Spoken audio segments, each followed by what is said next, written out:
Há certas coisas que nunca deveriam entrar em uma casa. Não estou falando de fantasmas, nem de maldições, nem de monstros escondidos debaixo da cama. Estou falando de pessoas. Pessoas que chegam silenciosamente, que conquistam sua confiança, que aprendem seus hábitos, que observam suas fraquezas e que, quando você percebe o perigo, já fazem parte da sua vida. Esta história começou há 4 anos e até hoje eu não consigo olhar para uma fotografia sem sentir um frio percorrer minhas costas. Meu nome é Daniel. Tenho 42 anos e durante muito tempo vivi uma vida comum. Uma esposa, uma casa simples, um filho chamado Lucas. Éramos felizes, pelo menos era o que eu acreditava. Lucas tinha 8 anos quando tudo aconteceu. Ele era o tipo de criança que iluminava qualquer ambiente. Falava sem parar. Corria pela casa. Fazia perguntas impossíveis. E tinha o hábito de desenhar monstros em todos os lugares. Nas paredes, nos cadernos, nas portas, até mesmo nas contas que chegavam pelo correio. Minha esposa, Helena, fingia ficar brava. Mas eu sempre a encontrava sorrindo enquanto apagava os rabiscos. Aquela era a nossa vida, imperfeita, barulhenta, feliz, até a tarde do acidente. Não vou entrar em detalhes. Nem depois de todos esses anos consigo falar sobre aquilo. Algumas dores não diminuem, elas apenas aprendem a se esconder. Lucas saiu de casa naquela manhã e nunca voltou. Lembro do silêncio que tomou conta da casa nos dias seguintes. Era um silêncio diferente, pesado, como se o próprio ar tivesse morrido. Os brinquedos continuavam no mesmo lugar. As roupas continuavam guardadas, os desenhos permaneciam presos na geladeira. Mas ele não estava mais ali. E nenhuma quantidade de tempo parecia capaz de mudar isso. Helena foi quem mais sofreu. No começo eu tentei ajudá-la. Tentei conversar. Tentei estar presente. Mas o luto transforma as pessoas de maneiras diferentes. Eu me fechava. Ela se afundava. Às vezes eu acordava durante a madrugada e encontrava Helena sentada no quarto vazio de Lucas, completamente imóvel, observando a cama, como se estivesse esperando que ele aparecesse a qualquer momento. Outras vezes ela conversava sozinha, falava baixinho, quase sussurrando, como se estivesse respondendo perguntas que apenas ela podia ouvir. Eu fingia não perceber, porque a verdade era que eu também estava quebrado. A diferença é que eu escondia melhor. Os meses passaram. Depois vieram os anos. E a distância entre nós cresceu. Já não éramos marido e mulher. Éramos apenas 2 pessoas dividindo a mesma tristeza. Até que numa tarde chuvosa de outubro, Helena chegou em casa com uma ideia. Uma ideia que mudaria tudo. Lembro perfeitamente daquele dia. A chuva escorria pelas janelas. O relógio da sala marcava 6 horas. E eu estava sentado no sofá tentando assistir televisão sem realmente prestar atenção. Foi então que Helena desligou a TV, sem dizer nada. Apenas apertou o botão. Olhei para ela. Seu rosto estava pálido, os olhos cansados. Mas havia algo diferente, algo que eu não via há muito tempo. Esperança. Precisamos conversar. Foram apenas 3 palavras, mas imediatamente senti um aperto no peito. Porque depois da morte de Lucas, toda conversa importante parecia terminar em lágrimas. Ela sentou ao meu lado, segurou minhas mãos e respirou fundo. Eu encontrei um lugar. Que lugar? Ela demorou alguns segundos para responder, como se tivesse medo da minha reação. Um abrigo para crianças. Meu coração afundou. Naquele instante eu soube exatamente onde aquilo iria parar. E também soube que não estava preparado. Helena, apenas me escuta. Sua voz tremia. Por favor. Então ela começou a falar. Falou sobre crianças abandonadas, sobre crianças sem família, sobre crianças que precisavam de um lar. Falou sobre recomeços, sobre segundas chances, sobre aprender a viver novamente. Eu ouvi tudo, mas minha resposta continuava a mesma. Não. Eu não queria substituir Lucas. Não queria fingir que nada havia acontecido. Não queria trazer outra criança para dentro daquela casa. Mas Helena insistiu. Dias, semanas, meses, até que, pouco a pouco, comecei a ceder. Não porque acreditasse que era a decisão certa, mas porque estava cansado de vê-la sofrer. Talvez eu tenha cometido o maior erro da minha vida naquele momento. Porque alguns meses depois, numa tarde fria e nublada, entramos naquele abrigo e conhecemos Elisa, a menina que destruiria tudo. Ela estava sentada sozinha em uma pequena sala. Usava um vestido azul escuro. Os cabelos negros caíam até os ombros. As mãos estavam cruzadas sobre o colo, imóveis. Ela não brincava, não desenhava, não lia, apenas observava. Quando a porta se abriu, ela levantou lentamente os olhos. Primeiro olhou para mim, depois para Helena. E então aconteceu. A frase que ainda escuto em meus pesadelos. A frase que deveria ter nos feito fugir naquele mesmo instante. A menina inclinou levemente a cabeça, sorriu e disse: "Você demorou para voltar, mamãe." E naquele momento, pela primeira vez em anos, eu senti medo. Por alguns segundos, ninguém disse nada. A sala inteira pareceu congelar. A assistente social que nos acompanhava soltou uma risada nervosa. Helena ficou imóvel. Eu também. Apenas encaramos a menina. "O quê?" perguntei. Elisa continuava sorrindo. Um sorriso pequeno, quase educado demais para uma criança. Então ela piscou, como se não entendesse o motivo do espanto. "Desculpe", disse ela baixinho. "Eu achei que conhecia vocês." A assistente social logo tentou mudar de assunto.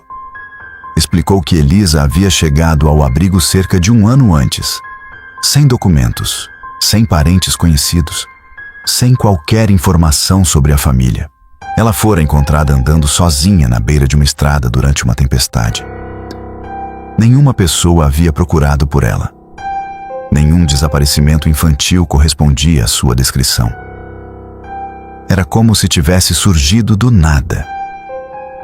Enquanto a mulher falava, Elisa permanecia sentada, em silêncio, observando, principalmente Helena. Aquilo me incomodou muito. Não era um olhar normal. Não era o olhar de uma criança curiosa. Parecia reconhecimento, como se ela estivesse vendo alguém que já conhecia.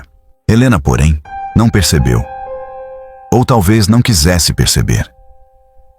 Depois de anos mergulhada no luto, qualquer sinal de afeto parecia suficiente para quebrar suas defesas. Quando saímos do abrigo naquela tarde, ela estava diferente. Pela primeira vez em muito tempo. Ela parecia viva. Falava sem parar sobre Elisa, sobre como a menina era educada, sobre como parecia inteligente, sobre como sentiu uma conexão imediata. Eu apenas escutava, mas alguma coisa dentro de mim continuava inquieta. Aquela frase não saía da minha cabeça. "Você demorou para voltar, mamãe." Talvez fosse apenas coincidência. Talvez. Mas eu não conseguia acreditar nisso. Os meses seguintes passaram rápido. Mais rápido do que eu imaginava. Os papéis foram assinados, as entrevistas concluídas, as avaliações encerradas. E então Elisa veio morar conosco. Lembro exatamente do dia em que ela entrou em casa. O céu estava cinzento. A mesma chuva fina que parecia acompanhar os momentos importantes da nossa vida caía lá fora. Elisa carregava apenas uma pequena mala. Nada mais. Nenhum brinquedo, nenhuma fotografia, nenhum objeto pessoal. Aquilo me pareceu estranho. Toda criança possui algo que considera importante, mas ela não. Era como se não tivesse passado, como se tivesse surgido naquele instante, pronta para ocupar um novo lugar, pronta para começar outra vida, ou talvez outra história. No início, tudo parecia perfeito, perfeito demais, e foi justamente isso que começou a me assustar. Elisa nunca reclamava, nunca fazia birra, nunca desobedecia, nunca levantava a voz. Ela arrumava o próprio quarto, lavava os pratos sem ser pedida, ajudava Helena em tudo, sempre sorrindo, sempre educada, sempre impecável. Até mesmo os professores da escola ficaram impressionados. Depois de apenas algumas semanas, todos falavam dela. A aluna exemplar, a menina gentil, a criança inteligente, a criança perfeita. Mas eu comecei a perceber pequenas coisas, detalhes, coisas que ninguém mais parecia notar. Certa noite, por exemplo, acordei para beber água. A casa estava completamente escura. O relógio da cozinha marcava 3h15 da manhã. Enquanto atravessava o corredor, notei uma luz fraca vindo da sala. Parei imediatamente. Helena e Elisa estavam dormindo, ou pelo menos deveriam estar. Caminhei devagar, sem fazer barulho, até chegar à entrada da sala, e então vi Elisa sentada no sofá, sozinha, completamente imóvel, o rosto iluminado apenas pela luz da rua entrando pela janela. Ela estava olhando para uma fotografia antiga de Lucas. Meu coração acelerou. Elisa? Ela não respondeu. Continuei observando. Elisa? Dessa vez ela virou lentamente a cabeça. Seus olhos encontraram os meus. Mas havia algo estranho neles. Algo vazio, distante, como se sua mente estivesse em outro lugar. O que você está fazendo acordada? Ela olhou novamente para a fotografia, depois para mim. Eu estava conversando com ele. Um arrepio percorreu minha espinha. Conversando com quem? Ela apontou para a foto. Com Lucas. Senti um nó se formar em minha garganta. Elisa? Lucas morreu. A menina permaneceu em silêncio. Depois sorriu. Aquele mesmo sorriso tranquilo. Aquele sorriso que começava a me causar desconforto. Eu sei. Ela falou aquilo como quem comenta o clima, sem tristeza, sem emoção, sem hesitação. Apenas uma constatação. Então, com quem você estava conversando? Ela inclinou a cabeça, pensativa, como se estivesse escolhendo as palavras certas. Então respondeu. Com a parte dele que ficou aqui. Naquele momento, um vento forte bateu contra a janela. O vidro estremeceu e pela primeira vez desde sua chegada, eu senti um medo genuíno daquela criança. Não um medo racional. Não o medo de alguém perigoso, mas algo mais profundo, instintivo, como se alguma parte de mim estivesse tentando avisar que havia algo errado. Muito errado. E aquele seria apenas o começo, porque naquela mesma semana, eu encontraria algo escondido debaixo da cama de Elisa. Algo que mudaria completamente a maneira como eu a enxergava. Algo que ela jamais deveria possuir e que ninguém conseguia explicar como chegou até suas mãos. Nos dias seguintes, tentei convencer a mim mesmo de que estava exagerando. Era apenas uma criança, uma menina que havia passado por situações difíceis. Talvez a conversa sobre Lucas tivesse sido apenas uma tentativa inocente de se conectar com a família. Era isso que eu repetia para mim mesmo. Mas no fundo, eu não acreditava. Porque havia algo em Elisa que parecia calculado, como se cada palavra fosse escolhida com cuidado. como se cada gesto tivesse um propósito. E quanto mais eu observava, mais percebia isso. Ela raramente fazia perguntas. Em vez disso, parecia já saber as respostas. Sabia onde estavam os objetos da casa. Sabia quais assuntos evitávamos. Sabia exatamente como agir para agradar Helena. E minha esposa estava cada vez mais encantada por ela. Era impossível competir. Depois de anos sem sorrir, Helena finalmente ria de novo. Finalmente cantava enquanto preparava o jantar. Finalmente parecia feliz. E Elisa estava no centro de tudo isso. Foi numa tarde de sábado que aconteceu. Helena havia saído para fazer compras. Eu estava sozinho em casa. Elisa estava no quintal. Ou pelo menos era o que eu pensava. Subi para o segundo andar procurando uma caixa de ferramentas. Abri vários armários. Procurei em todos os lugares. Até lembrar que talvez houvesse algumas ferramentas guardadas no quarto de hóspedes. O quarto que agora pertencia a Elisa. A porta estava entreaberta. Bati levemente. Nenhuma resposta. Entrei. O quarto estava impecável. Organizado demais. A cama perfeitamente arrumada. Os livros alinhados. As roupas dobradas com precisão. Parecia mais o quarto de um adulto do que o de uma criança. Comecei a procurar a caixa de ferramentas. Nada. Foi então que algo chamou minha atenção. Debaixo da cama, havia uma caixa, pequena, de madeira escura, escondida no fundo. Meu primeiro impulso foi ignorar. Mas alguma coisa me fez parar. Talvez curiosidade. Talvez preocupação. Talvez instinto. Ajoelhei-me lentamente e puxei a caixa para fora. Ela era antiga, muito antiga. A madeira estava desgastada, como se tivesse passado por muitas mãos. Não havia cadeado. Apenas uma tampa simples. Hesitei por alguns segundos. Depois abri.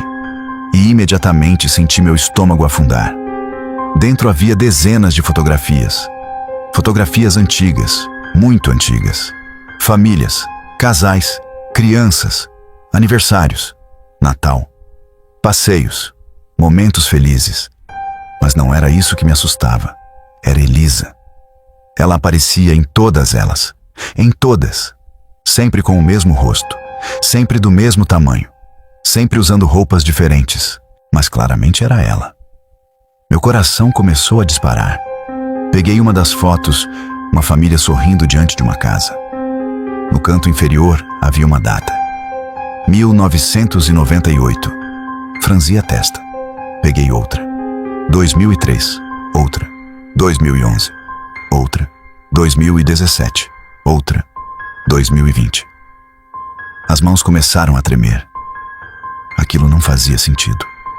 Nenhum sentido. Era impossível. Completamente impossível. Continuei examinando as imagens. E então, encontrei algo ainda pior. No verso de algumas fotografias havia anotações, escritas à mão, com uma caligrafia elegante. As primeiras pareciam comuns. Família gentil. Casa confortável. Cão agressivo. Mãe desconfiada. Mas conforme avançava, as frases mudavam. Mãe convencida. Pai afastado. Confiança estabelecida. Pronto. Meu sangue gelou. Pronto? Pronto para quê? Continuei folheando. Mais fotos, mais datas, mais observações, até encontrar uma das últimas. Uma fotografia de uma família sorrindo diante de uma árvore de Natal. No verso estava escrito apenas: não sobreviveram ao inverno. Fiquei sem ar. O quarto pareceu girar. Era uma brincadeira? Uma coleção estranha? Algum tipo de projeto escolar? Não. Aquilo era muito detalhado, muito pessoal, muito perturbador. Então ouvi uma voz atrás de mim, baixa, calma, suave. O senhor não deveria mexer nas minhas coisas. Meu coração quase parou. Virei tão rápido que a caixa caiu no chão. Elisa estava parada na porta, imóvel, observando. Não parecia assustada, não parecia surpresa, parecia apenas decepcionada, como uma professora flagrando um aluno fazendo algo errado. "O que é isso?" perguntei. Minha voz saiu mais alta do que eu pretendia. Ela olhou para as fotografias espalhadas pelo chão, depois para mim. "Memórias. Não minta para mim." Seu sorriso desapareceu, pela primeira vez desde que chegou à nossa casa. "Eu não estou mentindo." "Quem são essas pessoas?" Silêncio. "Elisa, são famílias. E por que você está em todas as fotos?" Ela não respondeu. Apenas me encarou, longamente, como se estivesse avaliando algo, como se estivesse decidindo até onde deveria contar.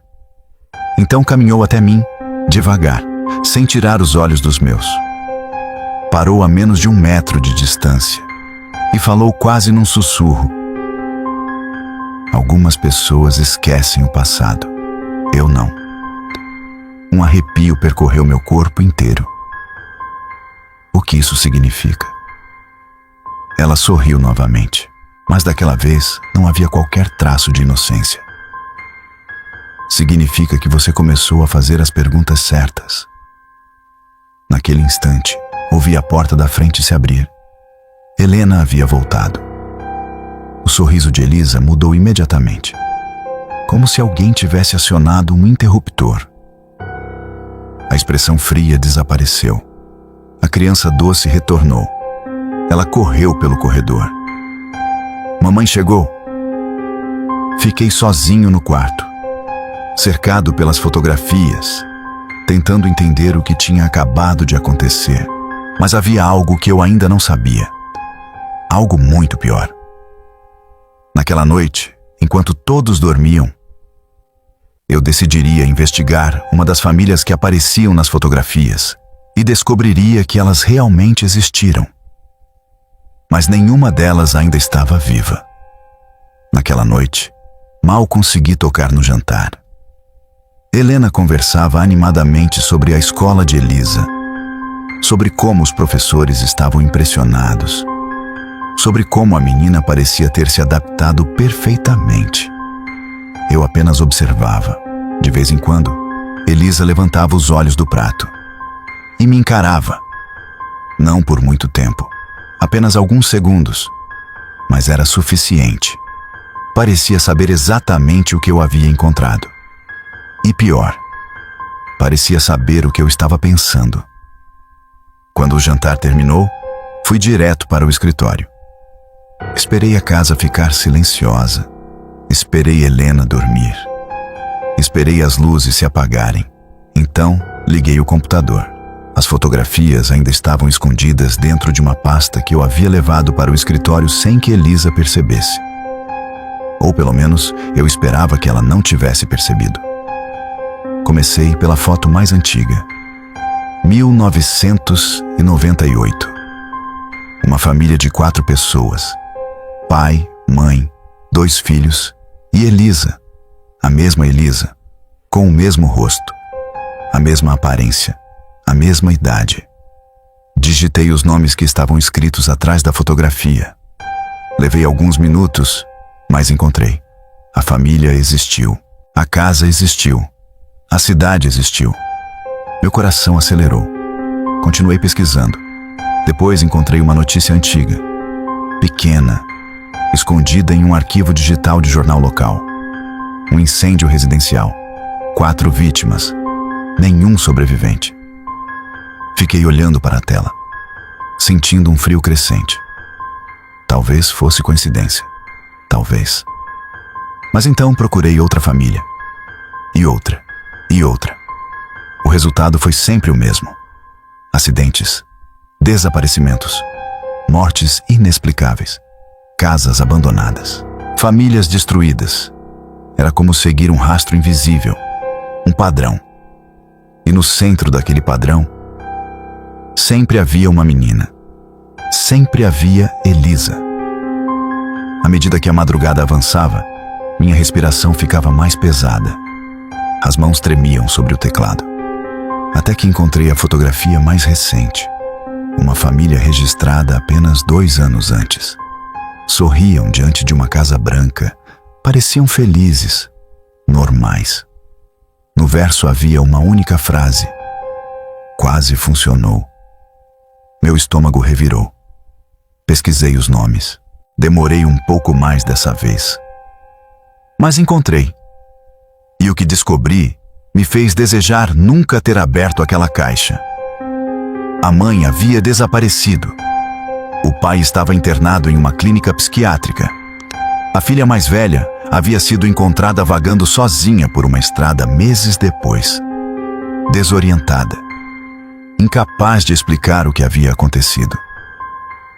As autoridades nunca encontraram respostas. Fechei os olhos. Aquela não era uma coincidência. Não podia ser. Algo estava errado. Muito errado. E eu precisava descobrir o quê. Nos dias seguintes comecei a observar Elisa com ainda mais atenção.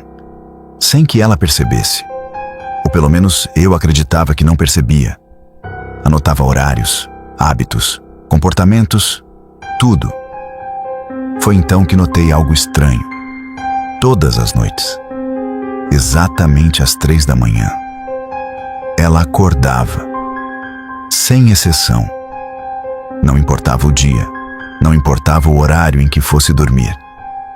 Às 3 da manhã, ela se levantava, saía do quarto e desaparecia pela casa. Na primeira noite achei que fosse ao banheiro. Na segunda, achei coincidência. Na terceira, decidi segui-la. Esperei o relógio marcar 3 horas. 3 e 1, 3 e 2. Então ouvi o rangido da porta do quarto. Silenciosamente saí da cama. Abri a porta apenas o suficiente para enxergar o corredor. E a vi. Elisa caminhava devagar, descalça, sem fazer ruído. A luz fraca da lua atravessava as janelas, projetando sombras longas pelo corredor. Ela desceu as escadas. Eu fui atrás, mantendo distância, prendendo a respiração. Meu coração batia tão forte que parecia impossível ela não ouvir. Chegamos à sala. Elisa parou diante da estante onde estavam nossas fotografias.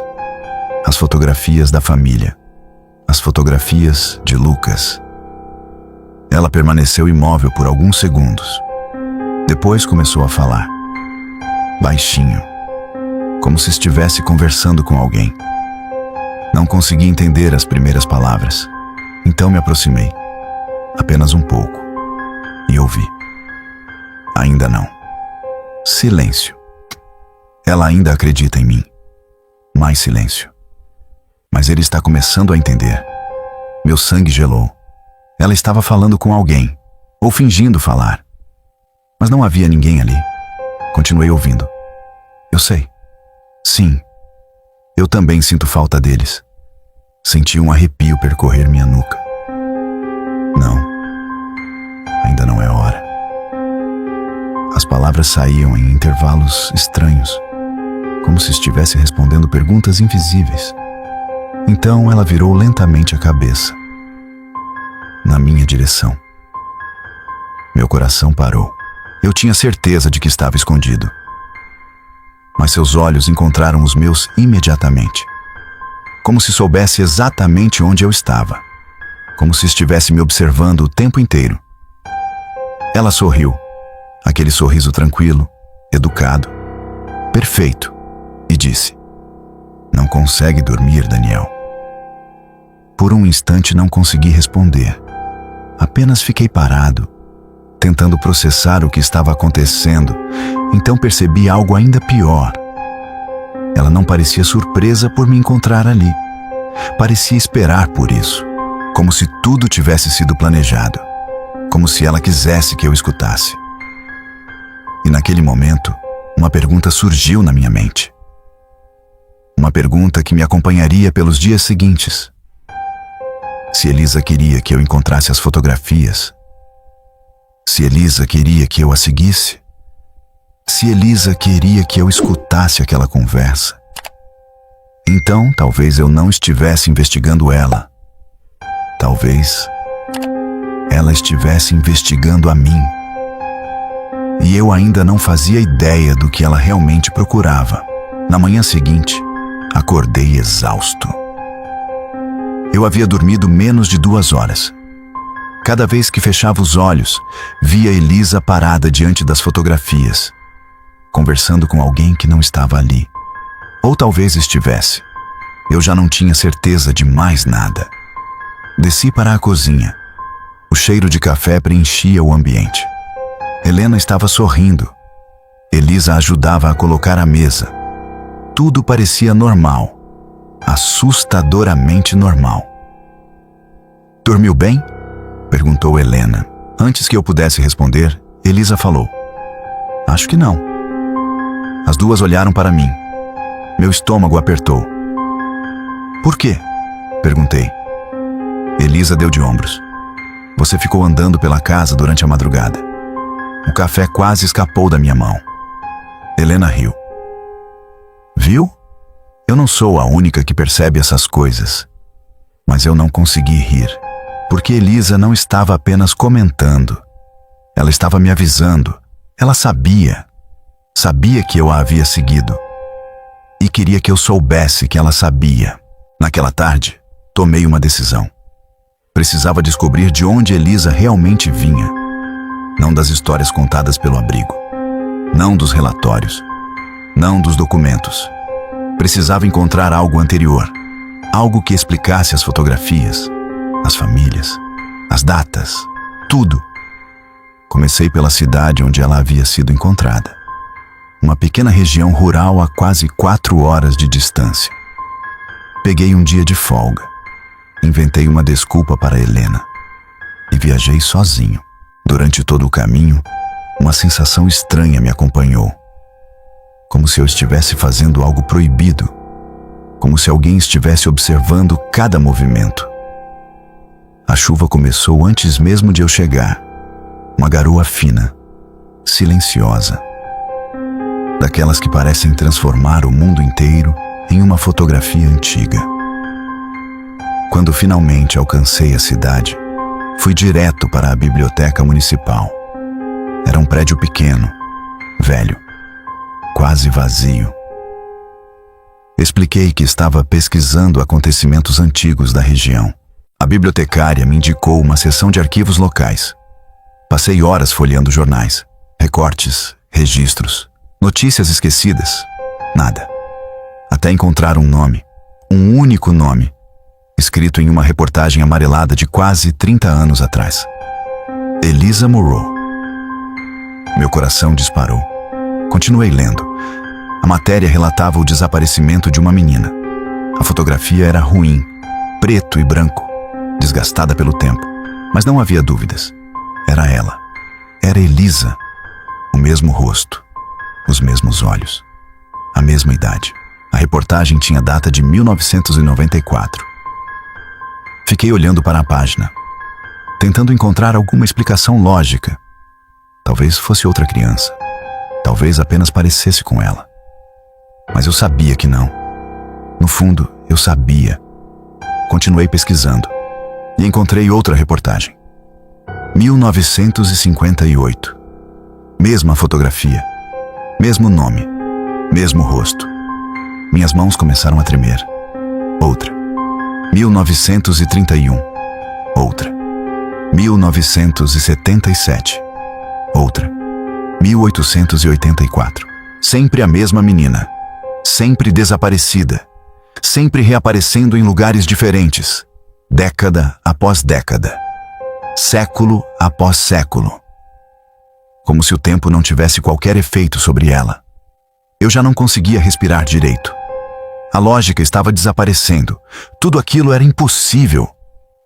Mas os registros estavam ali, na minha frente. Centenas de páginas, mais de 100 anos de documentos.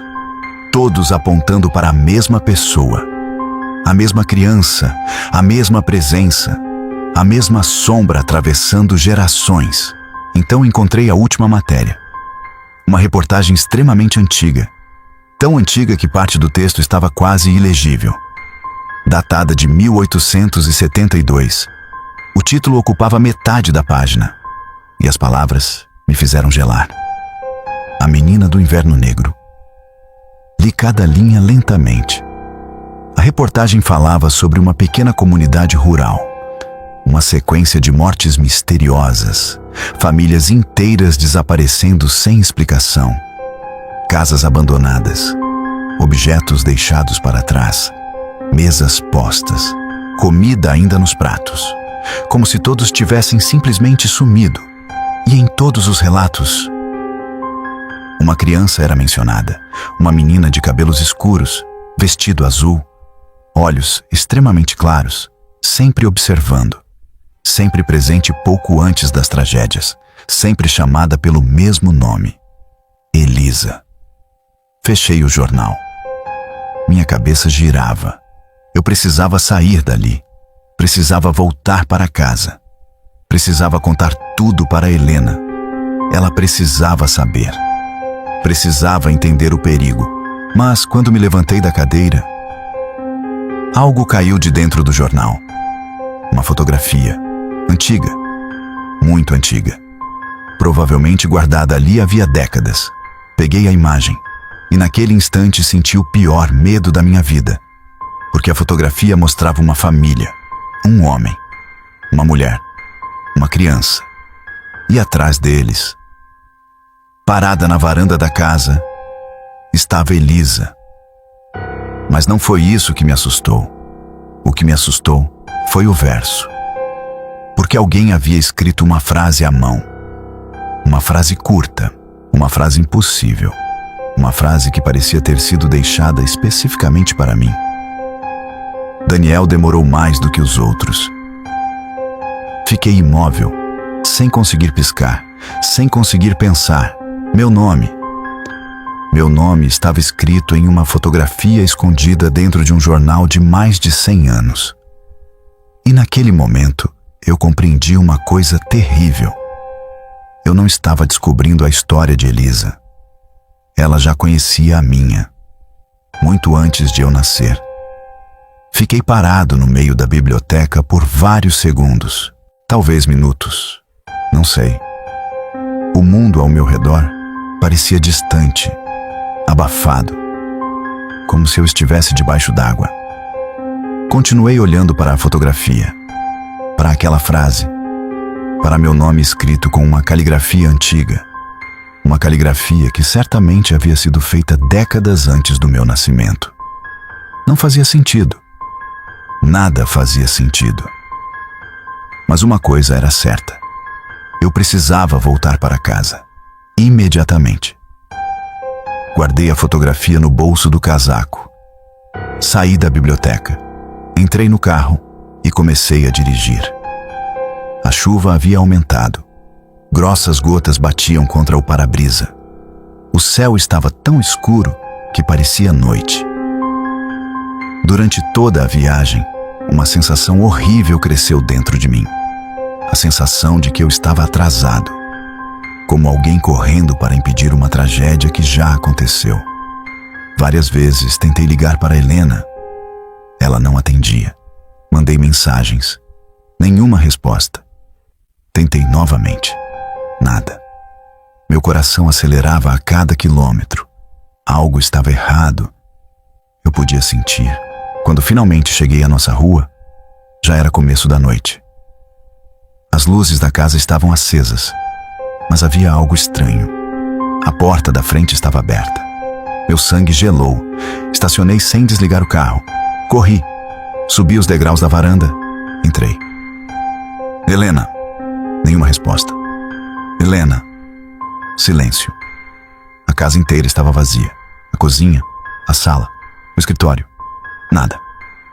Então ouvi uma voz, vinda do andar superior. Uma voz suave, cantando, uma canção infantil, lenta, antiga. Subi as escadas correndo. Cada degrau parecia mais pesado que o anterior. A canção continuava, baixinha, quase um sussurro. Reconheci imediatamente a voz. Era Elisa. Quando alcancei o corredor, vi uma luz saindo do antigo quarto de Lucas. A porta estava aberta e lá dentro, Helena estava sentada na cama, imóvel, olhando para frente, como uma estátua. Elisa estava ao lado dela, segurando sua mão, cantando. Meu coração disparou. Helena, nenhuma reação. Helena! Ela não se moveu, nem piscou, nem sequer virou a cabeça. Corri até ela. Segurei seus ombros. Helena! Finalmente seus olhos se moveram, lentamente, como alguém despertando de um sonho profundo. Daniel? Sua voz saiu fraca, confusa. Olhei para Elisa. A menina apenas sorriu. O que aconteceu aqui? Helena piscou várias vezes. Parecia desorientada. Ela levou a mão à testa. Eu não sei. Olhei novamente para Elisa. O que você fez? A menina inclinou a cabeça. Eu cuidei dela. Não minta para mim. O sorriso desapareceu. Por um segundo, apenas um segundo. Mas foi suficiente. Vi algo diferente em seu rosto. Algo frio, antigo. Algo que não pertencia a uma criança. Você está começando a ficar agressivo, Daniel. Quem é você? Silêncio. Quem é você? Helena segurou meu braço. Daniel, pare! Mas eu não conseguia parar, porque naquele momento todas as peças começaram a se encaixar. As famílias, as fotografias, os desaparecimentos, as mortes, as anotações. E agora aquilo. Eu estava olhando para alguma coisa que fingia ser uma criança. Mas não era. Nunca foi. Naquela noite, depois que Helena adormeceu, sentei sozinho na cozinha. As luzes apagadas. Apenas a chuva batendo contra as janelas. A fotografia antiga estava sobre a mesa. Eu a observava sem parar, tentando encontrar respostas, tentando entender por que meu nome estava ali. Foi então que notei algo. Algo que não havia percebido antes. No canto inferior da fotografia, quase escondida pela deterioração do papel, havia uma data. Não a data da foto. Outra data, escrita à mão. 12 de junho de 2026. Meu coração parou. Olhei imediatamente para o calendário na parede. Hoje. Era a data de hoje. Uma onda de frio percorreu meu corpo inteiro. Porque abaixo da data havia mais uma frase. Pequena. Quase invisível. Mas perfeitamente legível. Hoje ela escolhe. Fiquei sem ar. Hoje ela escolhe? Escolhe o quê? Escolhe quem? Naquele instante ouvi um som atrás de mim. Um rangido. Lento. A porta da cozinha. Virei imediatamente. E encontrei Elisa parada na entrada. Imóvel. Silenciosa. Observando. Os olhos fixos na fotografia. Depois em mim. Depois novamente na fotografia. E então ela falou algo que destruiu qualquer esperança de que aquilo tivesse uma explicação racional. Você finalmente encontrou a parte importante. Minha voz falhou. O que significa isso? Ela caminhou lentamente até a mesa. Sem pressa, sem medo. Como alguém entrando em um lugar que lhe pertence. Então apontou para a fotografia. Todas as famílias passam pela mesma fase. Que fase? Ela me encarou. E pela primeira vez não havia qualquer traço de inocência em seu rosto. Apenas tristeza. Uma tristeza profunda. Antiga. Impossivelmente antiga. A fase em que descobrem quem eu sou. O silêncio tomou conta da cozinha. A chuva continuava lá fora, batendo contra as janelas, marcando o tempo. Então ela completou. E depois disso, eu preciso fazer uma escolha. Que escolha? Elisa baixou os olhos, como se a resposta a machucasse. Quando voltou a olhar para mim, havia lágrimas em seu rosto. As primeiras lágrimas que eu já tinha visto nela. E sua resposta foi quase um sussurro. Quem vai ficar e quem vai desaparecer? Por alguns segundos, fiquei apenas olhando para ela. A chuva continuava caindo do lado de fora. O relógio da cozinha marcava 3h17 da madrugada. E, pela primeira vez desde que Elisa entrou em nossa casa, ela parecia cansada. Não fisicamente, mas emocionalmente. Como alguém carregando um peso impossível. "Quem vai desaparecer?" perguntei. Ela não respondeu imediatamente. Passou os dedos pela borda da mesa, observando a madeira. Pensativa. Então falou: "Você acredita que monstros nascem monstros?" A pergunta me pegou de surpresa. "O quê?" "Responda."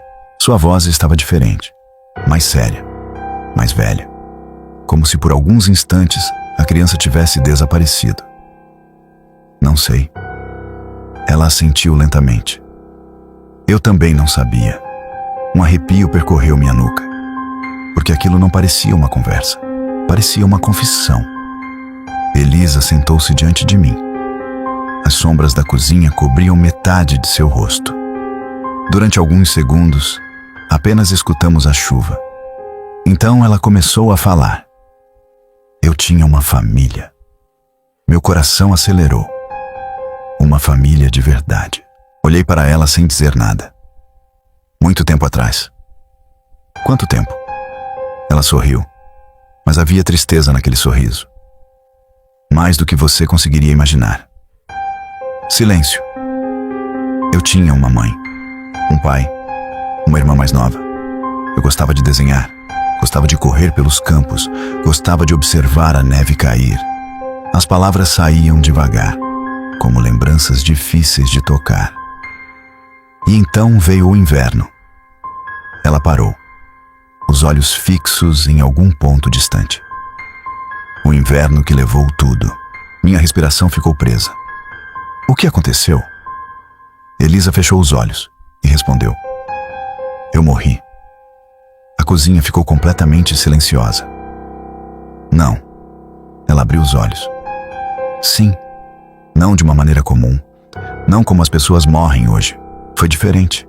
Algo me encontrou. Na floresta, durante uma nevasca, eu estava perdida, sozinha, com medo. E alguma coisa me encontrou. O sangue gelou em minhas veias. "O quê?" Ela balançou a cabeça. Eu nunca vi, só ouvi. Uma voz que prometeu que eu nunca mais sentiria frio. Nunca mais sentiria fome. Nunca mais ficaria sozinha. A chuva pareceu aumentar lá fora, como se o mundo inteiro estivesse ouvindo aquela história. E eu aceitei. Suas palavras saíram quase como um arrependimento. Eu era apenas uma criança. Eu estava morrendo. Então aceitei. Ela baixou os olhos. E quando acordei, tudo tinha mudado. Senti um aperto crescente no peito, porque parte de mim acreditava nela. E isso era o mais assustador. "Você não envelhece." Ela balançou a cabeça. "Não. Nunca. Nunca." "Há quanto tempo?" Ela me encarou e respondeu.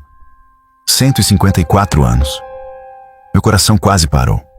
A resposta veio sem hesitação, sem cálculo, como alguém dizendo a própria idade. "Isso é impossível." "Eu sei." "Então, como..." Eu também gostaria de saber. Aquilo me surpreendeu, porque não era a resposta que eu esperava. Durante todo aquele tempo, eu havia imaginado Elisa como uma manipuladora, uma criatura, um monstro. Mas agora, ela parecia apenas cansada, terrivelmente cansada. E as famílias? Ela permaneceu em silêncio. As fotografias? Silêncio. Os desaparecimentos? Finalmente ela respondeu. Eu nunca quis machucar ninguém. Meu corpo inteiro ficou tenso. Mas aconteceu. Como? Ela levou alguns segundos. Porque eles sempre começam a me amar. A resposta ecoou na cozinha. Estranha. Incompreensível. O que isso significa? Significa que, quando ficam muito próximos de mim, Algo acontece. Que algo? Ela fechou os olhos, como se estivesse tentando impedir uma lembrança dolorosa. Eles esquecem quem eram. Meu coração acelerou. O quê? Aos poucos, devagar. Primeiro esquecem pequenos detalhes, depois memórias importantes, depois pessoas, depois a si mesmos. A cozinha pareceu ficar mais fria. Isso não faz sentido. Eu sei, mas acontece. Sempre acontece. Ela olhou diretamente para mim. Sua esposa já começou. O mundo parou. Não. Sim. Está mentindo. Não estou. Lembrei imediatamente de Helena sentada no quarto de Lucas. Imóvel, confusa, distante. Meu estômago afundou. Quanto tempo? Elisa não respondeu. O silêncio foi resposta suficiente. Foi então que compreendi a verdade, ou pelo menos parte dela. Talvez Elisa não destruísse famílias porque queria. Talvez fosse pior. Talvez ela as destruísse apenas por existir. Como uma tempestade, como um incêndio, como uma doença, sem intenção, sem escolha, sem controle. E isso era muito mais assustador. Porque significava que não havia um inimigo para derrotar. Não havia um plano para impedir. Não havia um monstro escondido no escuro. Havia apenas uma criança presa em um pesadelo de mais de um século. E agora ela estava dentro da minha casa. Então ouvi um som vindo do andar superior. Um passo. Lento, arrastado. Elisa ergueu a cabeça imediatamente. O medo surgiu em seus olhos. Pela primeira vez. Medo verdadeiro. Ela acordou. Meu coração disparou. Helena. Elisa assentiu, mas sua expressão ficou ainda pior. Muito pior. Não. O que foi? Ela se levantou rapidamente, olhando para as escadas, como alguém ouvindo algo terrível se aproximar. Já começou. O que começou? Elisa não respondeu, porque naquele instante ouvimos uma voz, vinda do segundo andar. Uma voz familiar, uma voz que deveria me tranquilizar, mas que fez meu sangue congelar. Era Helena, chamando por alguém. Não por mim, não por Lucas, não por Elisa. Ela repetia o mesmo nome. De novo, e de novo, e de novo. Um nome que nenhum de nós conhecia.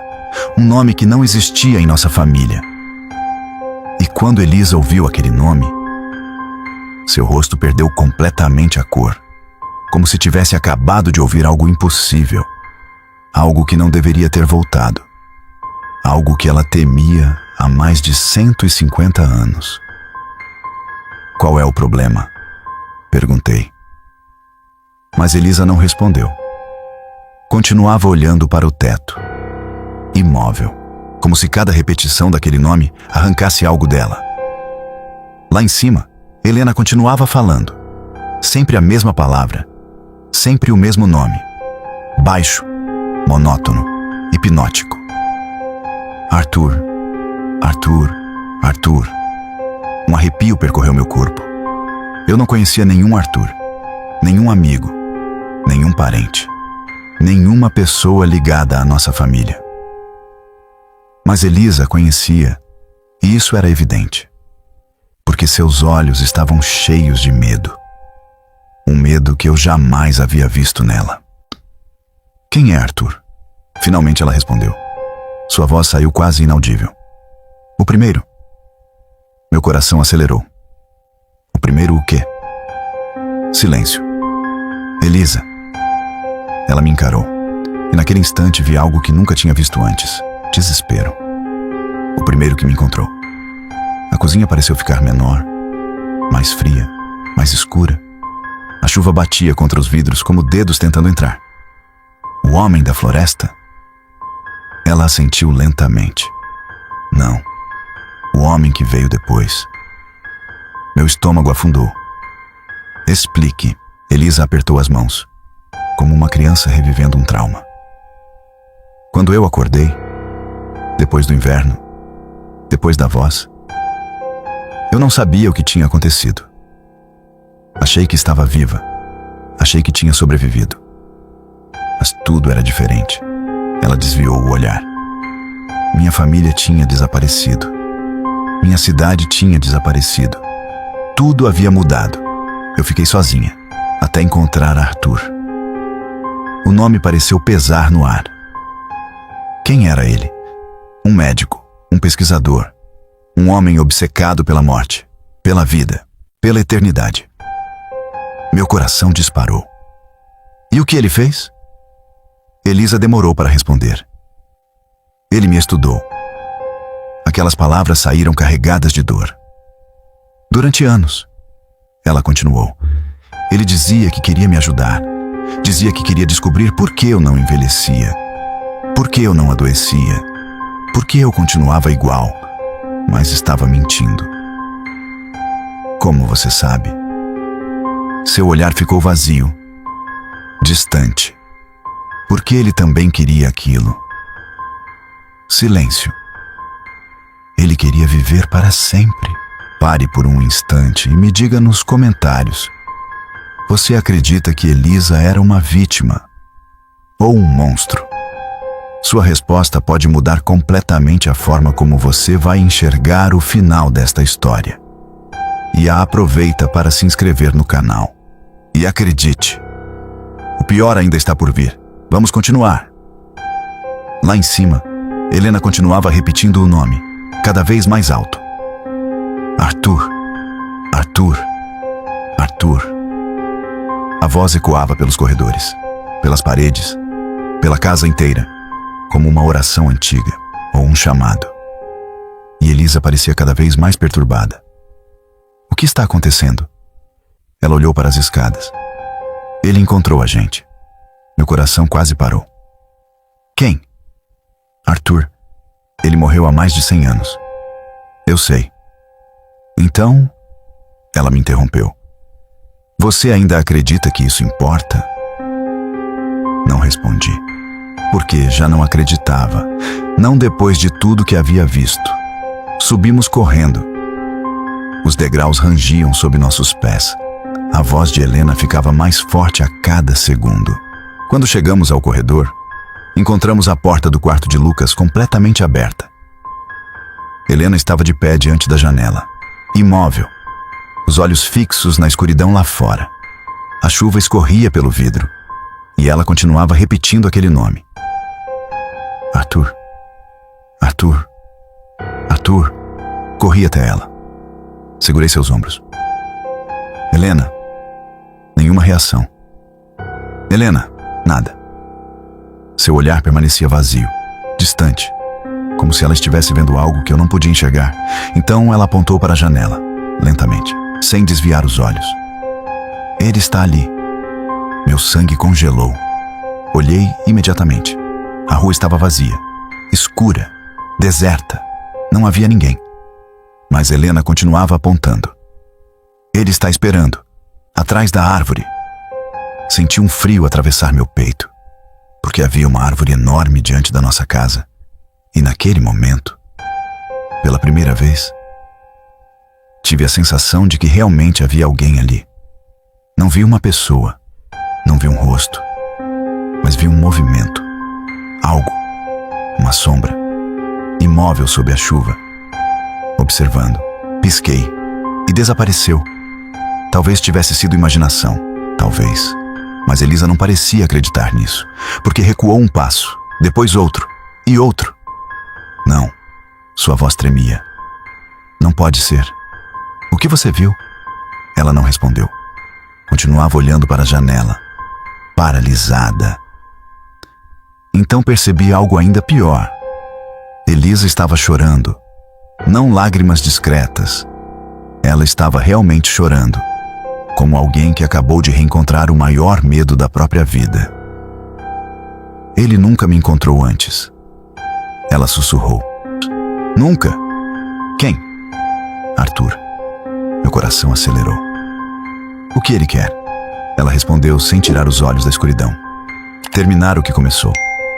O silêncio tomou conta do quarto. Apenas a chuva permanecia, constante, pesada e hipnótica.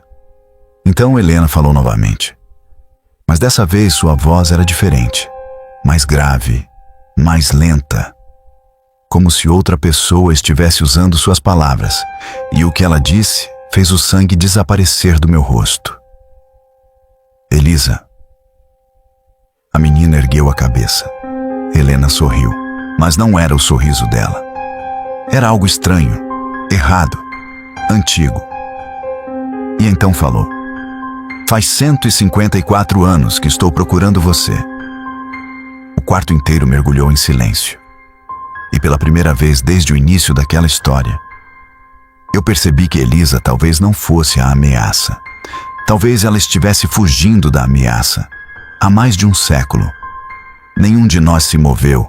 A chuva continuava escorrendo pela janela. O vento fazia os galhos da árvore arranharem o telhado.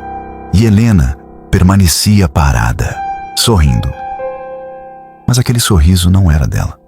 Eu conhecia Helena havia quase 20 anos. Conhecia cada expressão, cada gesto, cada mudança em sua voz. A mulher diante de mim era minha esposa. Mas naquele momento, havia algo mais ali. Algo usando sua memória, sua voz, seu corpo, como uma máscara. Helena, murmurei. Ela virou lentamente a cabeça. Os olhos pareciam desfocados, mas o sorriso continuava. Ela sempre faz isso. Meu coração disparou. O quê? Sempre se esconde atrás de famílias, atrás de nomes, atrás de histórias, atrás do amor das pessoas. Elisa recuou mais um passo. As lágrimas continuavam escorrendo por seu rosto. Não escute. A voz saiu trêmula. Não escute ele. Mas Helena continuou. Ou quem quer que estivesse falando através dela. Você sabe que estou dizendo a verdade. Cala a boca. Foi a primeira vez que ouvi Elisa gritar. A primeira vez em todo o tempo que esteve conosco. E aquele grito não parecia o de uma criança. Parecia o grito de alguém que carregava séculos de medo. Então aconteceu algo estranho. As luzes da casa começaram a piscar. Uma vez, 2 vezes, 3 vezes. E o quarto mergulhou na escuridão. Por apenas 1 segundo. Mas foi suficiente. Quando a energia voltou, Helena havia desaparecido. Meu coração quase parou. Helena. Olhei para todos os lados. O quarto estava vazio. A janela continuava fechada. A porta continuava aberta. Mas ela não estava mais ali. Como se tivesse evaporado. Corri para o corredor. Nada. Escadas. Nada. Banheiro. Nada. Os quartos. Nada. A casa inteira parecia vazia.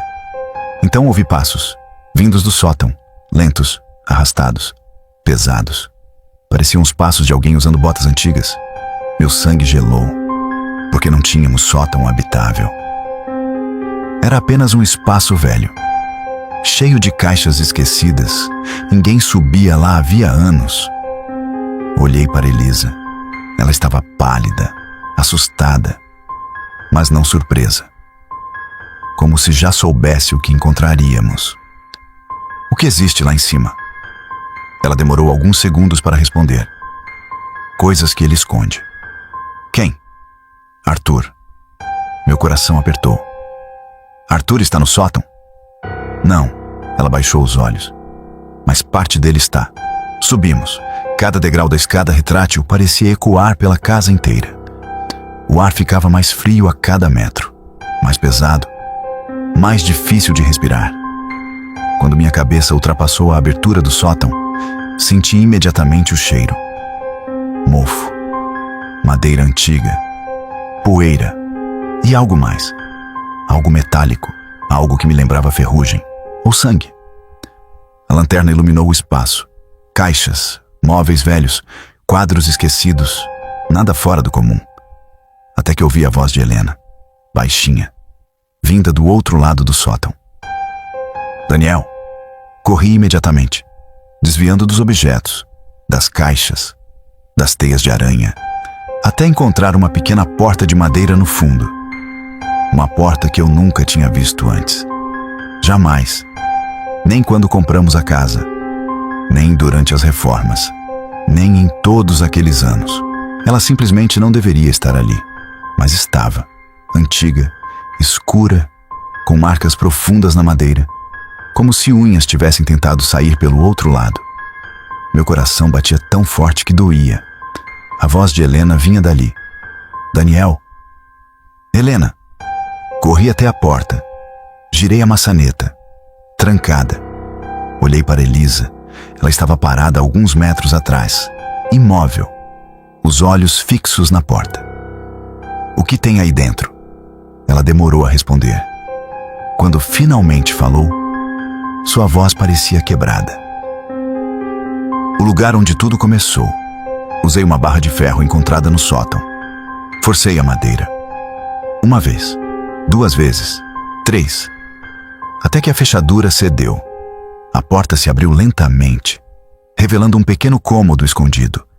E o que vi lá dentro destruiu qualquer noção de realidade que ainda me restava.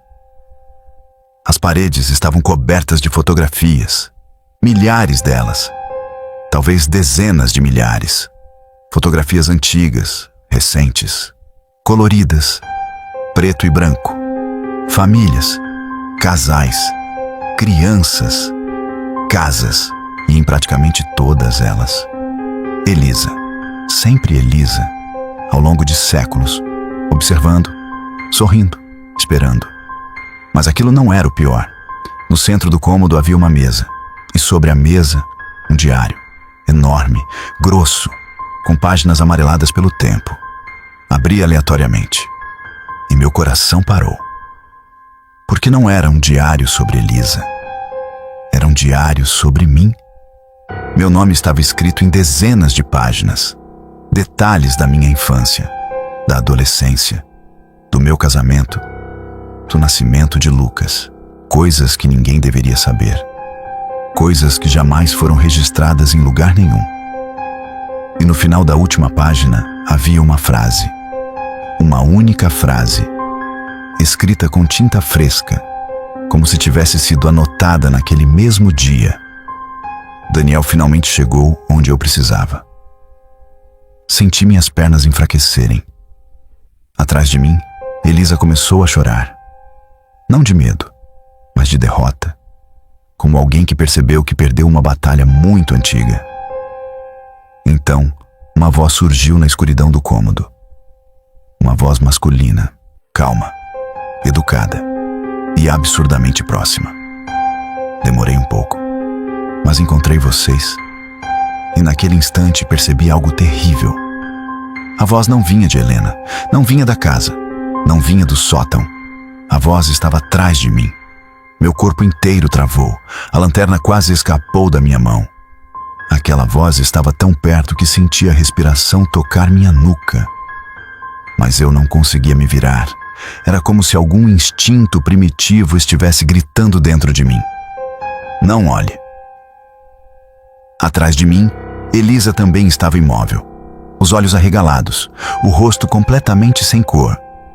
E aquilo me assustou mais do que a própria voz.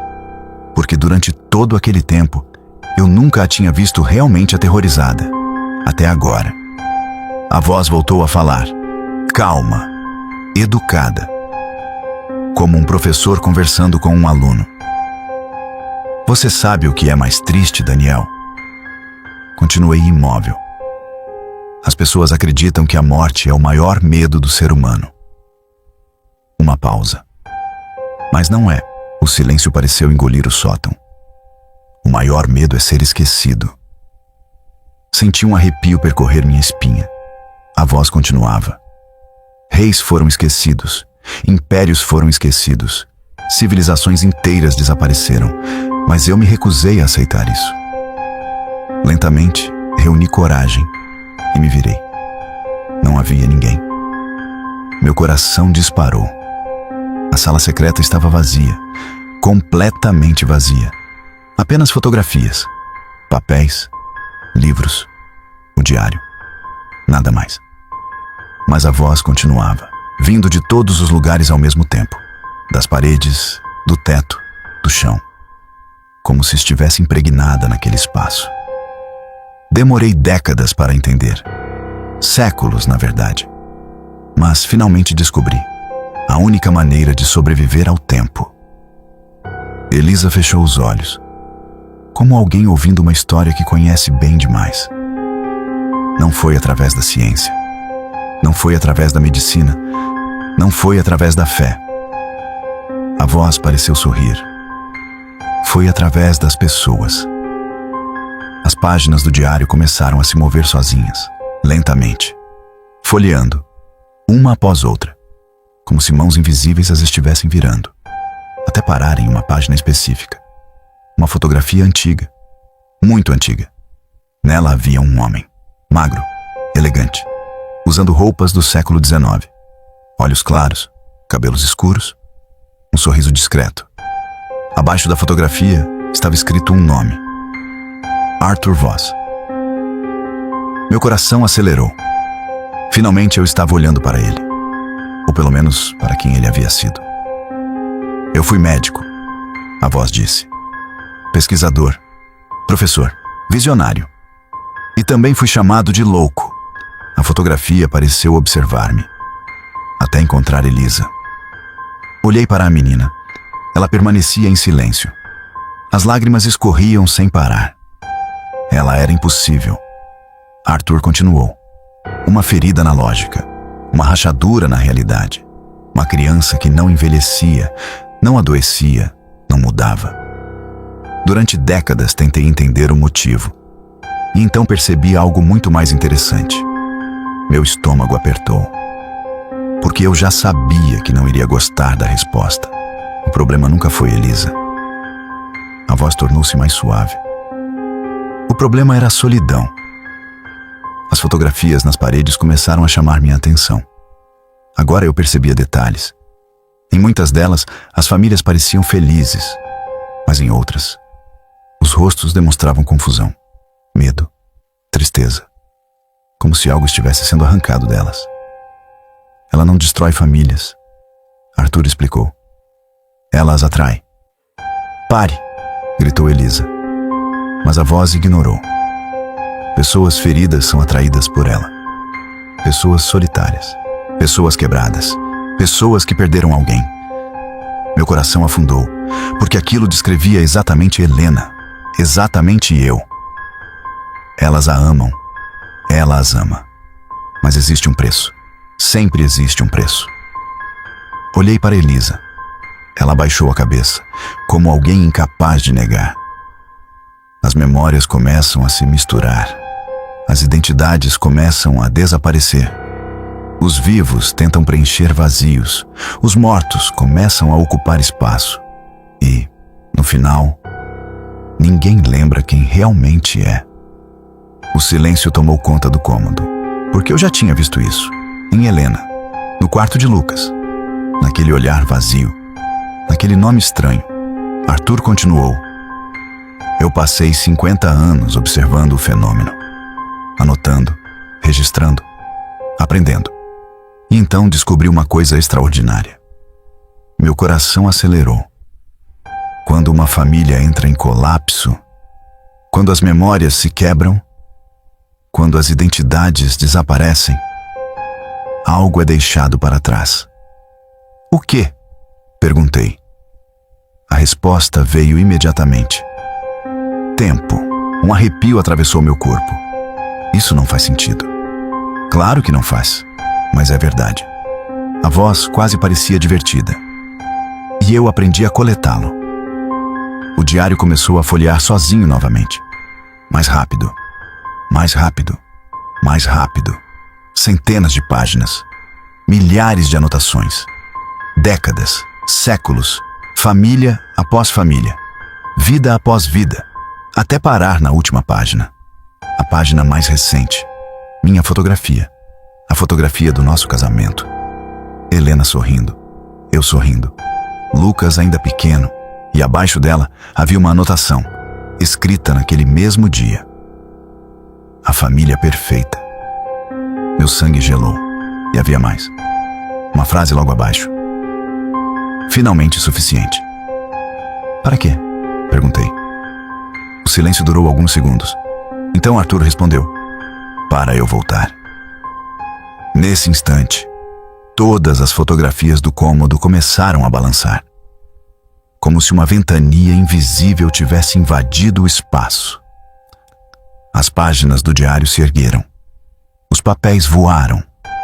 As luzes da casa piscaram. E uma sensação terrível tomou conta do ambiente. Uma presença antiga, pesada, faminta. Atrás de mim, Elisa começou a recuar. Não. Sua voz saiu quebrada. Ainda não. Mas ela estava errada, porque alguma coisa já estava acontecendo. E eu percebi isso quando olhei para a fotografia de Arthur. A imagem havia mudado. O sorriso do homem estava diferente, mais largo, mais vivo. Como se ele estivesse lentamente deixando de ser uma fotografia e começando a se tornar algo real. A fotografia se moveu. Não foi uma ilusão. Não foi o reflexo da lanterna. Eu vi, com meus próprios olhos. O sorriso de Arthur aumentou, lentamente, como alguém despertando de um sono muito longo. Meu corpo inteiro ficou gelado. Atrás de mim, Elisa sussurrou: é tarde demais. Mas eu não queria acreditar. Porque se aquilo fosse verdade, significava que tudo o que havíamos vivido fazia parte de algo muito maior, muito mais antigo, muito mais cruel. As fotografias nas paredes começaram a cair, uma após outra. Milhares delas, espalhando-se pelo chão. E conforme caíam, algo estranho acontecia. As imagens desapareciam. Os rostos sumiam. As casas desapareciam. As pessoas eram apagadas, como se nunca tivessem existido. Como se uma borracha invisível estivesse removendo cada lembrança, cada vida, cada história. Meu coração disparou. O que está acontecendo? Elisa respondeu sem desviar os olhos da fotografia. Ele está recolhendo tudo. Tudo o quê? Ela engoliu seco. As memórias. O chão do cômodo começou a tremer. Pequenas rachaduras surgiram entre as tábuas antigas. O ar ficou pesado, difícil de respirar. E então ouvi algo. Centenas de vozes, talvez milhares, sussurrando ao mesmo tempo. Algumas choravam, outras imploravam, outras apenas repetiam nomes. Nomes esquecidos, nomes perdidos, nomes apagados pelo tempo. E entre todas aquelas vozes, reconheci uma. Meu sangue congelou. Pai? Era Lucas. A voz de Lucas, exatamente como eu me lembrava. Exatamente igual. Os mesmos tons, a mesma forma de falar, a mesma inocência. Meu coração quase explodiu. Pai. As lágrimas surgiram instantaneamente, porque durante 4 anos eu daria qualquer coisa para ouvir aquela voz novamente. Qualquer coisa. E Arthur sabia disso. Não escute. Elisa falou imediatamente. Daniel, não escute. Mas eu não conseguia. A voz de Lucas continuava, cada vez mais próxima. Pai, estou aqui. Senti sua falta. Meu peito doía. A dor da perda. A dor do luto. A dor que eu havia tentado esconder durante anos. Tudo voltou ao mesmo tempo, como uma avalanche. Então ouvi outro som. Passos, pequenos passos, correndo na minha direção. Olhei para Goná na escuridão do corredor secreto e vi uma silhueta, pequena, familiar. Meu filho, Lucas, ou algo usando sua aparência. Não! O grito de Elisa ecoou pelo cômodo. Ela correu e ficou entre mim e a figura, os olhos cheios de lágrimas. Isso não é ele. A figura parou, ainda escondida na sombra, mas continuava sorrindo. O mesmo sorriso de Lucas, a mesma voz. Por que você sempre estraga tudo? A frase saiu da boca da criança, mas não era a voz dele. Não completamente. Havia algo mais ali. Algo velho, algo cruel, algo que se divertia. Então eu finalmente entendi. Arthur nunca precisou de força. Nunca precisou de violência. Nunca precisou perseguir ninguém. ele apenas encontrava feridas e oferecia aquilo que as pessoas mais desejavam. Uma última conversa, uma última chance, uma última lembrança. E quando aceitavam, entregavam tudo. A figura de Lucas começou a mudar. O rosto se distorceu. Os olhos ficaram mais fundos, mais velhos. A pele envelheceu rapidamente, décadas em segundos, até que não restou nenhuma criança. Apenas um homem, alto, magro, elegante, vestindo roupas antigas, os mesmos olhos da fotografia. Arthur. Finalmente, depois de séculos, ele estava ali. Impressionante. A voz dele era calma, quase gentil. Sempre esqueço o quanto isso é doloroso. Elisa recuou, mas permaneceu diante de mim, como um escudo.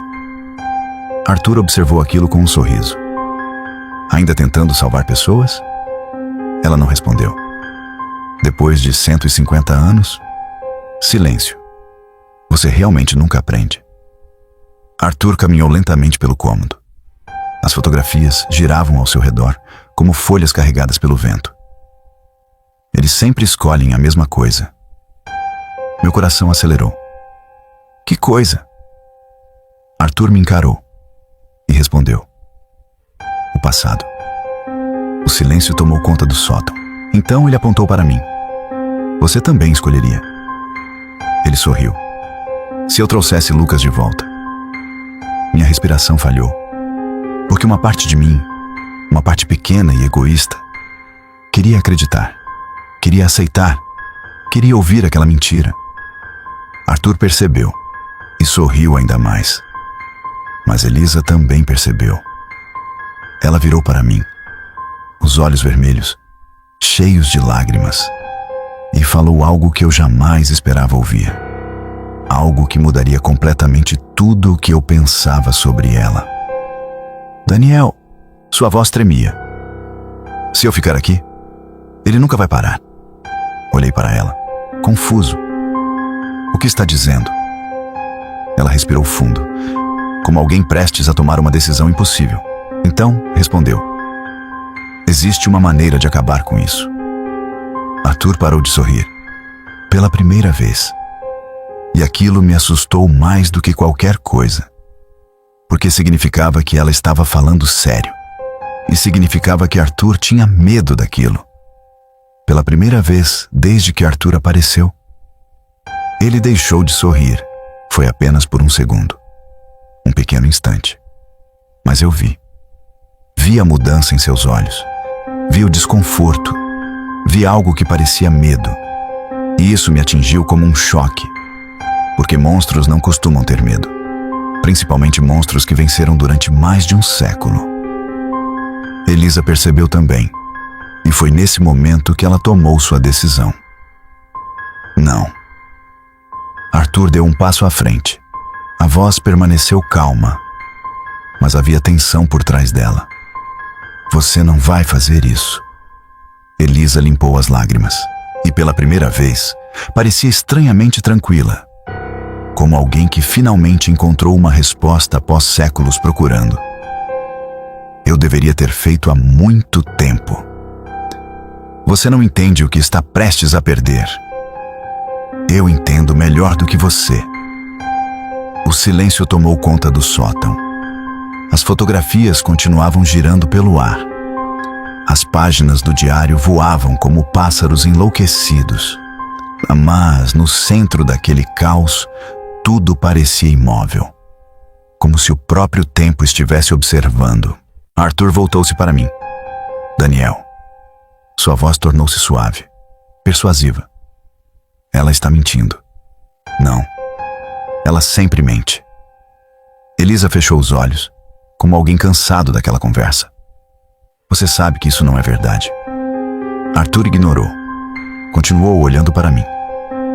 Pergunte quantas famílias ela destruiu. Quantas pessoas esqueceram seus próprios filhos. Quantos lares desapareceram por causa dela. Meu coração apertou, porque havia verdade naquelas palavras. Mesmo que eu não quisesse admitir, Arthur percebeu minha hesitação e avançou. Ela é o problema. Sempre foi. Sempre será. Mas Elisa apenas balançou a cabeça. Não. Sua voz saiu firme. Você é o problema. Porque você transformou a dor deles em combustível. Você transformou o luto em alimento. Você transformou a memória humana em uma prisão. Pela primeira vez, Arthur não respondeu. Então Elisa olhou para mim. E naquele instante eu não vi uma criança. Vi alguém que carregava 150 anos de solidão. 150 anos fugindo. 150 anos assistindo pessoas desaparecerem. 150 anos tentando impedir algo que ela mesma ajudou a criar. Daniel. Ela sorriu. Um sorriso triste, mas sincero. Eu nunca quis machucar vocês. As palavras ficaram presas na minha garganta, porque eu acreditava nela. Agora eu acreditava. Eu sei. Foi tudo o que consegui dizer. E aquilo pareceu significar muito para ela. Mais do que qualquer outra coisa. Então Elisa caminhou até o centro do cômodo. As fotografias começaram a girar mais rápido. O vento aumentou. As paredes estremeceram. Arthur avançou imediatamente. Pare! Foi a primeira vez que ouvi desespero em sua voz. Elisa! Mas ela continuou. Quando aquela voz me encontrou na neve, ela ergueu os olhos. Eu aceitei viver para sempre. Arthur parou, mas nunca perguntei qual seria o preço. As fotografias começaram a brilhar, uma por uma, como estrelas se acendendo. Agora eu sei. As lágrimas voltaram, mas ela continuava sorrindo. E estou cansada de pagar. Então algo impossível aconteceu. O corpo de Elisa começou a mudar. Não de forma monstruosa, nem assustadora. Pelo contrário, ela simplesmente começou a envelhecer, devagar. Como se 150 anos estivessem tentando alcançá-la de uma só vez. Os cabelos cresceram, o rosto mudou, a altura aumentou. Os segundos passavam e décadas passavam junto. Arthur correu em sua direção. Não. Mas era tarde, muito tarde. As fotografias nas paredes começaram a desaparecer. Milhares delas, transformando-se em poeira. Os nomes, as datas, as memórias roubadas. Tudo estava sendo libertado.